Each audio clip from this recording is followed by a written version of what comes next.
Ragazzi, buongiorno. Oggi abbiamo il piacere di avere in collegamento da Washington con noi il professor Cohen, Isaac Cohen, che è stato membro di una commissione delle Nazioni Unite per il commercio con l'America Latina ed è stato anche consulente dell'amministrazione americana ed è consulente di molte stazioni di emittenza, quindi radio e televisioni in giro per il mondo a proposito del commercio internazionale. Quindi il suo campo, il suo field è il commercio internazionale e il commercio mondiale e i vantaggi che se ne possono trarre, l'analisi di questo settore.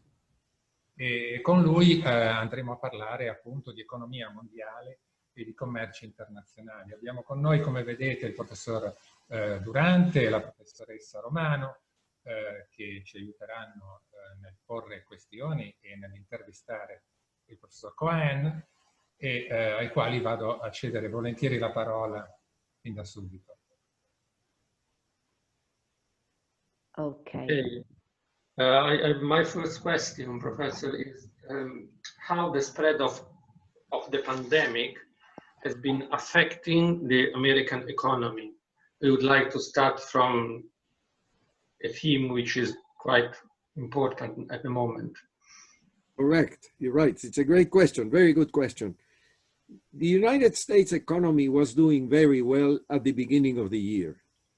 In February, we had low inflation. We had an average rate of growth of about 3%, stimulated by a reduction in taxes approved in 2017. And the effects were being felt at the time, and the economy was growing moderately but sustainedly. And third, inflation was very low. We had 1.3, 1.5, 1.8 at the most, but less than 2%, which is the goal set by the central bank for inflation. So the economy was good. Beginning February, President Trump, addressing Congress for the speech, the yearly speech of the State of the Union, said that the US economy was experiencing one of the most impressive booms in its evolution. In fact, the economy was experiencing the longest expansion in history. It started during Obama after 2008 economic crisis, and it had lasted until 2020. So we had almost 12 years of sustained expansion, which is the longest in record for the US economy. Then COVID came and messed up everything, to the point that some experts estimate that if President Trump would have run at the beginning of February, he would have won the election hands down, very easily. But COVID started becoming a problem and becoming a problem, and it became like a daily plebiscite. The number of contagions, the number of hospitalizations, the number of deceased persons became like a test of the approval of the government. And the government, to a certain point, particularly President Trump himself, even with his own personal behavior, he underestimated the pandemic. So people started realizing that the pandemic was serious. We saw, of course, the examples in Europe. New York became very, very quickly, infected. And there were extraordinary measures that were adopted, but the number of infections and the number of hospitalizations continued, and the number of deceased persons as well. So the economy experienced at that time, because of the request by the government that economic activity shut down in order to prevent the expansion of the pandemic, the economy simply fell. The economy crashed. The fall was about almost 9% of GDP fell between March and April. And more than 20 million people were unemployed.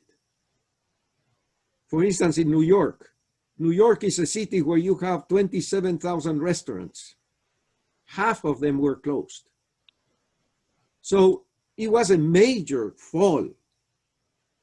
Now, the government, underestimating the magnitude of the pandemic, said that by the summer, we were going to experience a V-shaped reactivation.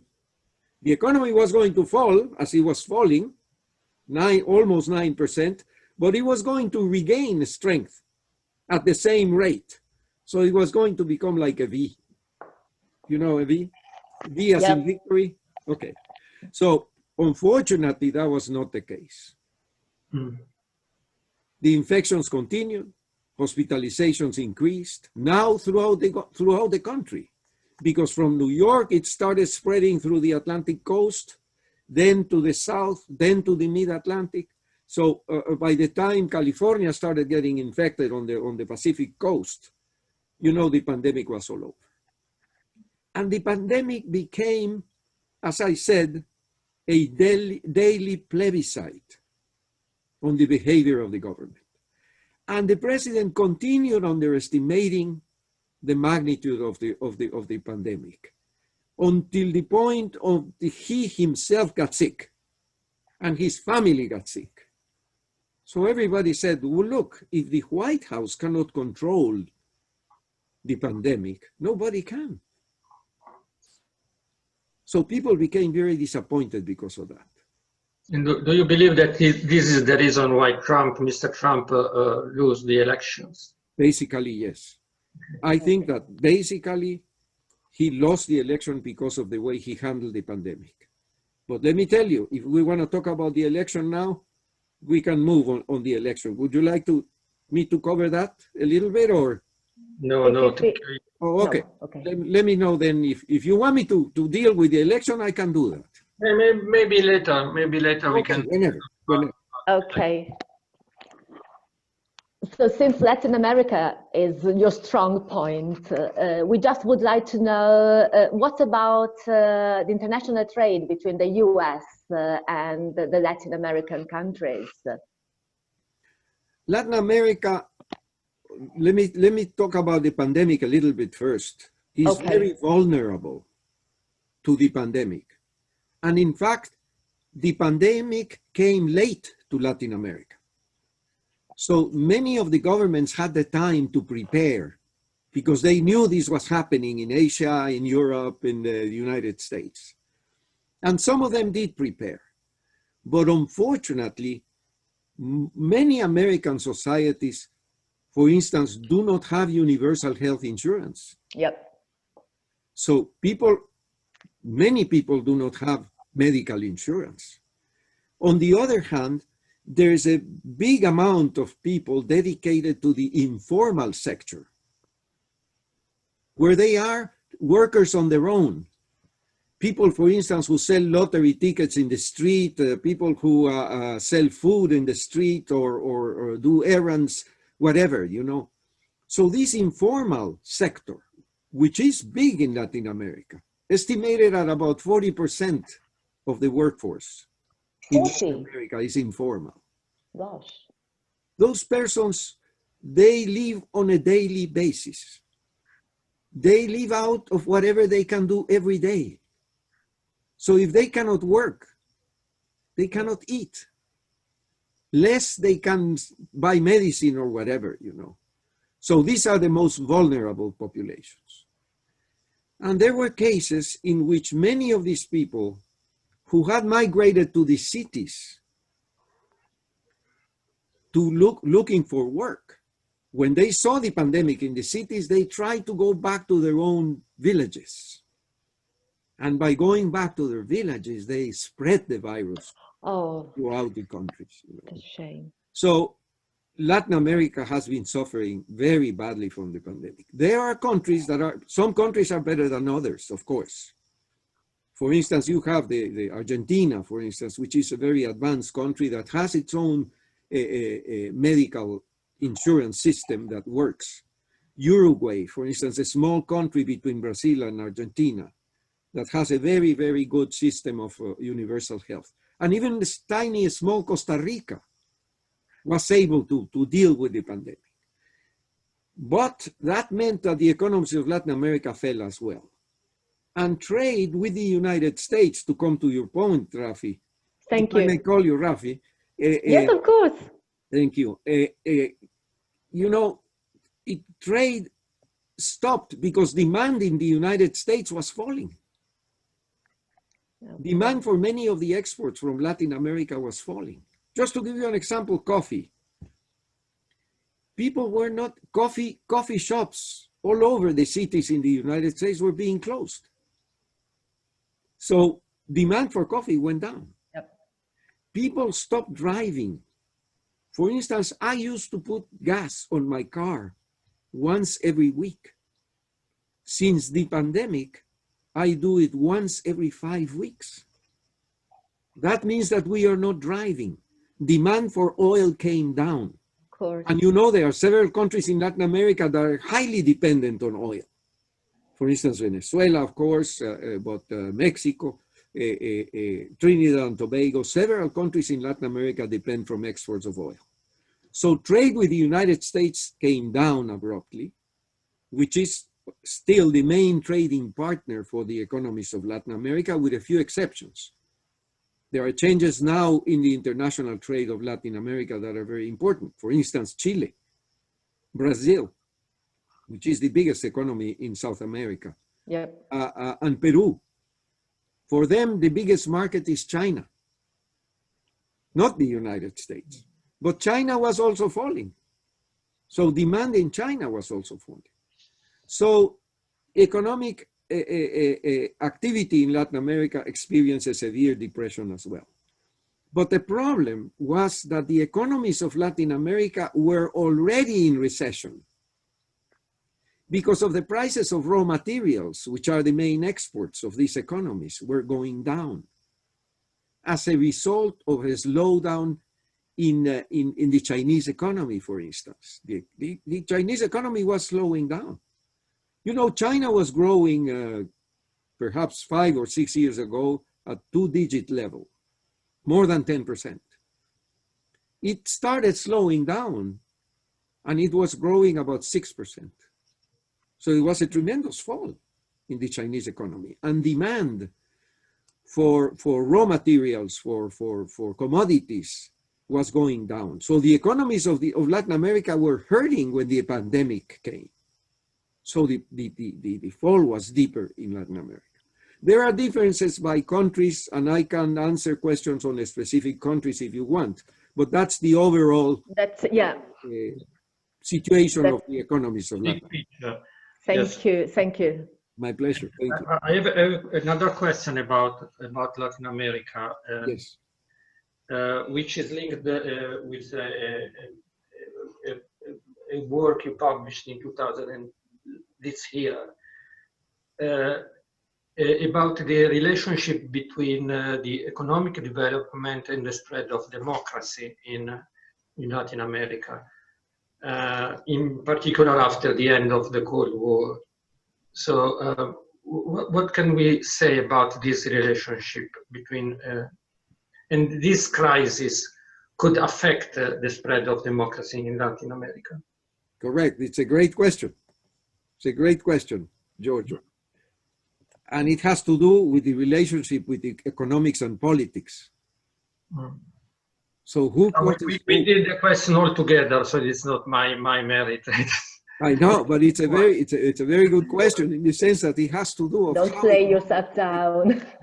Sorry, how economic activity affects politics and how political activity affects the economy. This is one of the, I call it one of the mysteries in economics, you know. Mm-hmm. How do politics influence economics and how economics influences politics? Now in Latin America, as you know, didn't have a very strong democratic tradition. Latin America turned democratic in the middle of the 80s. At the time when the Latin American economies were experiencing one of the most severe depressions that these economies had experienced. And the reason was because the Latin American economies, most of them at the time importers of oil, were victims of the oil embargoes that were approved during the 70s for political reasons, basically because of the Arab-Israeli conflict. In 1973, there was the oil embargo. You remember that. You probably weren't born then, but you can we were. I was, you know. But anyway, the point is that the oil embargo and the oil embargoes that were successfully approved during the 70s hurt Latin America very, very badly. Let me just tell you very briefly what happened. Most of the Latin American economies in the 70s were net importers of oil. There were a few producers of oil already. Venezuela has always been a producer of oil, but mostly, particularly big economies such as Brazil and all the other economies in South America, with the exception of Argentina, were oil importers, net oil importers. Prices of oil started going up as a result of the embargoes in the 70s. So there was a problem because Latin America had to pay for these imports of oil, which were going up, were becoming much more and more expensive. And these economies needed to generate the foreign exchange in order to pay for the imports, because it's like paying for an electric bill. Mm-hmm. These economies needed to pay for oil, and oil was going up. So at the same time, in the world economy, what was happening was something that was called the recycling of petrodollars. The Arab countries that were increasing their income as a result of the increase in the prices of oil were depositing the money in the most important world banks, particularly banks in the United States. And these banks were lending money to Latin America in order to pay for the higher prices of oil. So petrodollars were being recycled, but the levels of debt in Latin America were increasing. These countries were becoming heavily indebted in dollars. And I remember the president of the Citibank, the biggest bank at the time. It is no longer the biggest, but at the time, Citibank was the biggest bank in the world. The president of the bank said, lend those countries the money they need because countries do not go broke. Countries cannot go broke, he said. So lend them the money. They need the money. We have the money from the Arabs, give them to them. So they can pay for the oil to the Arabs, you know. So we started in this cycle. But the cycle broke down because the prices of the exports of Latin America started going down as a result. So Latin America was having each day more difficulty to pay for the oil bill. And at some point, the banks got very scared because they discovered that countries do go broke. Countries can go broke. If at some point a country says we cannot pay our debts, as Greece did it in the European Union, yep, you know, some time ago, countries, you have to deal with the problem that a country cannot pay its debts. So by the 1980s, the Latin American economies were experiencing severe difficulties to pay their debts. Their exports were going down, and inflation had increased to levels that had been seen in the world only during the Weimar Republic in Germany, in between the two wars in the 20th century. So you had rates of inflation in Latin America of 3,000% in Brazil a year, it's very hard to understand what happens to an economy where prices are increasing 3,000% every year. Nicaragua had the world championship of inflation. They had 14,000 inflation a year. So with that situation, Latin America turned democratic. And this is one of the mysteries of the economy, of the political economy of Latin America. Because in the middle of this terrible crisis, Latin America turns to civilian governments. And what happened was that many of the governments that were being challenged by inflation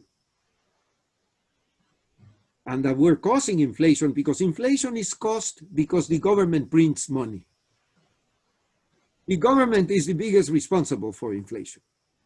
And whenever the government cannot pay its accounts, what they do is they have a small machine in the central bank, you know, they crank the machine and they print money. And by doing that, they generate inflation. So these governments, some of the military governments, lost credibility with the population. Because whenever a person goes to the supermarket and discovers that his money is not good to buying milk, it's not good for buying cooking oil, it's not good for buying the basic essentials, he loses confidence in the currency, confidence in the government. So these military governments, many of them were military governments in Latin America, lost prestige, lost credibility with the population. And the solution was to turn towards civilian regimes, and Latin America turned democratic. All of Latin America. It was incredible. In the 80s, it was a wave. And it was very hard to understand because people say, but why when there are economic difficulties, democracy becomes an alternative? You see, the feeling is that economic problems, or let's say economic poverty, leads to dictatorship, not to democracy. And Latin America turned democratic in the 80s. And democracy has experienced ups and downs, movements ahead and movements backward. But I would say that today, Latin America is still trying to be democratic as a result of that tremendous experience. That's really very interesting, and very enlightening. Thank you. My pleasure. I got a question. Yes. About the so-called American dream. Is there any room left for the American dream for any would-be immigrants who still believe they can make their own destiny in the US? It's a great question. You know, people say that there are doubts about the American dream today. Yep.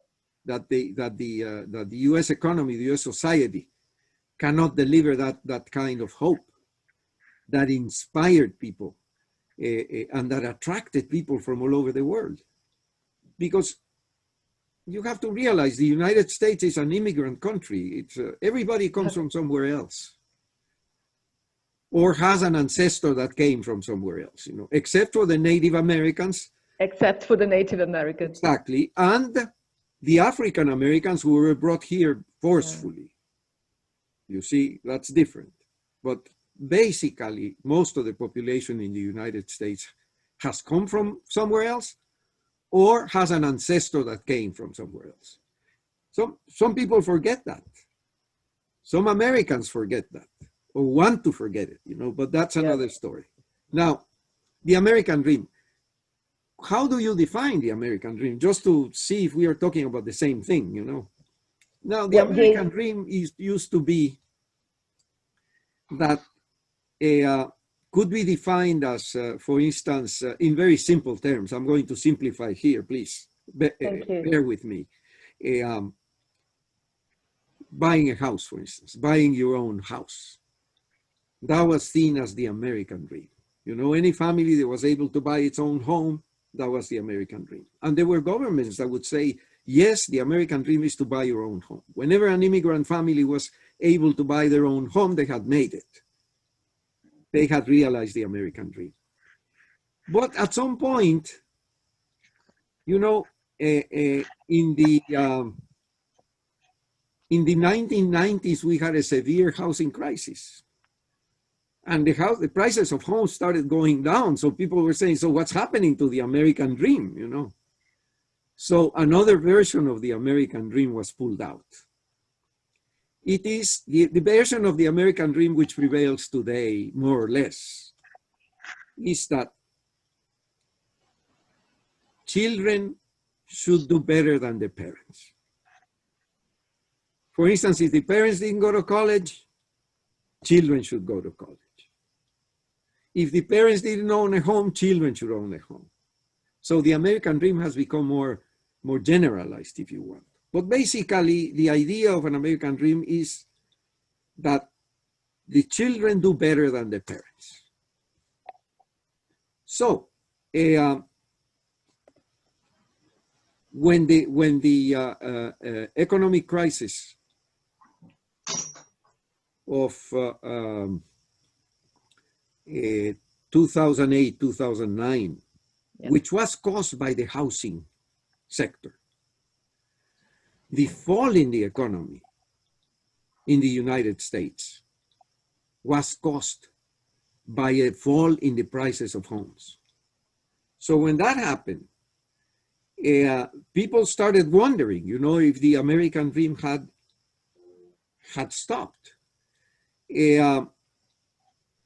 And there started, you know, complaints about how the economy was unable to deliver.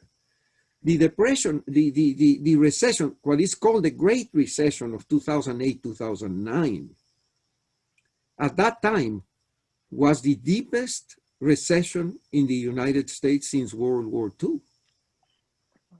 This society had not experienced a fall in its economy as the one that was experienced in 2008, 2009.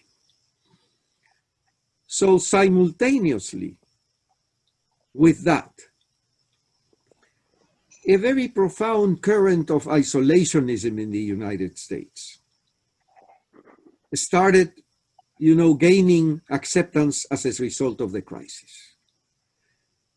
Then we started seeing that people started blaming immigrants. That is because, you know, the crisis is because we're accepting many people from abroad and they are taking away our jobs. And they started blaming the economic crisis to immigration. It is a sentiment that has always existed in the United States. If you look at the history of the United States and the history of immigration, immigration has generated waves of approval and waves of rejection. It's like a pendulum. You know, you experience tremendous increases in immigration at the turn of the 19th century, for instance. But you start experiencing tremendous rejection to immigration in the 1920s, for instance. What happens is that when the economy is doing well, this economy has the capacity to attract tremendous amounts of workers. And it demands tremendous amount of workers in order to expand. But when the economy contracts, one of the first reactions is to go against. To blame the newcomers. Blame the foreigners, you know, and that's, but it's like a pendulum. If you analyze the history of immigration in the United States, when there is economic expansion, there is an increase in immigration. When there is an economic recession, there is a decrease in immigration, and there is an increase in the sentiment against the population, the immigrant population. And all immigrants have experienced the same. All waves of immigration have experienced the same difficulties. And the recession of the 2008, 2009 generated that kind of movement. It started, the way it started was in the middle of the Republican Party. The Republican Party is the party of Abraham Lincoln. Is the party that won the Civil War against the South. It is the party that abolished slavery. Yep. It's the party of free trade. It is the party of the establishment of the most affluent sectors of the economy, but it is also the party of freedom from slavery. But within the Republican Party, a movement started called the Tea Party movement. Yeah. Around 2008, 2009. Sarah Palin. Exactly. It Yeah. was a movement I remember. against the establishment of the Republican Party. And the head of the movement was none other than Newt Gingrich, who became the leader of the Republican majority in the House of Representatives. He was a representative from the state of Georgia in the South. Yep. And you start seeing that some of the wounds that people thought that were healed started coming back. For instance, there was a rejection against movements that were celebrating the Civil War in the 1860s. Okay. For instance, monuments for Southern generals were being challenged. You know, and there's a deep reaction in the South against that. And there's a confrontation, particularly between the African-American population and the Southern states. So this was becoming, not yet, it was started as a movement against the establishment of the Republican Party, challenging some of the basic creeds of the Republican Party. And it evolved in a way that really was deepened by the election of President Barack Obama, the first African-American president in the history of the United States. The election of President Barack Obama generated a reaction within the Republican Party that started a very, how can I put it, very indirectly. But at some point there was tremendous rejection within the Republican Party for President Barack Obama. The leader of the Republican majority in the Senate, Senator Mitch McConnell, who is the leader right now of the Republican majority in the Senate, said when President Barack Obama was elected, he said, we are going to try to make of President Obama a one-term president. That is our objective. Okay. Stop the re-election of President Barack Obama. And the unfortunate situation was that in 2008, the Democratic Party and the President Barack Obama had won a majority in the House and in the Senate. So they were able to approve several measures that the Democratic Party has proposed constantly. For instance, medical insurance for everybody. The Obamacare. Exactly. You realize the United States is a country that doesn't have universal health insurance. It's not like the way it is in Europe, for instance, or in some of the advanced economies, where everybody has insurance, medical insurance. In the United States, that's not the case. You get your medical insurance through your employer, for instance. Yep. Or you buy it yourself, which is very expensive. But not everybody has. There were, at the time, there were more than 60, 70 million people that were uninsured. So imagine if you get sick and you don't have insurance and you go to the hospital and the first thing that they tell you is, listen, we will admit you, but give us your credit card if you don't have insurance. And if you don't have a nightmare, go back home.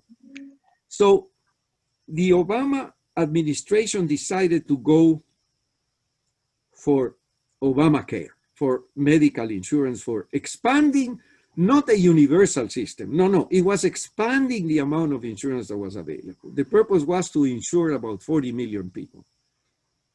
And they pushed through with the majority that the Democratic Party had in the House and in the Senate. They pushed through medical reform, medical care reform. 2 years later, the Democratic Party lost the majority in the Senate.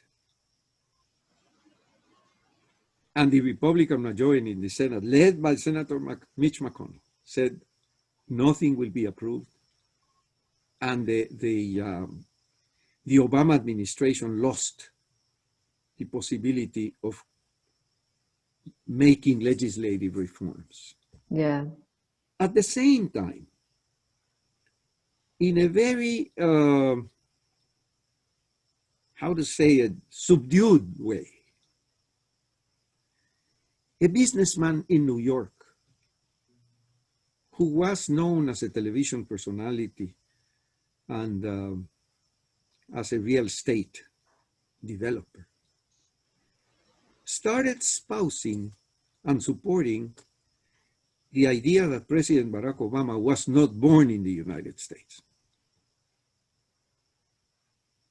His name was Donald Trump. And this was sort of underestimated at the time.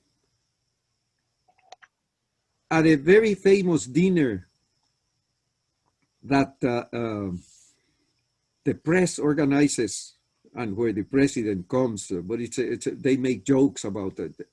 Obama was there and Trump was there at that same dinner, you know.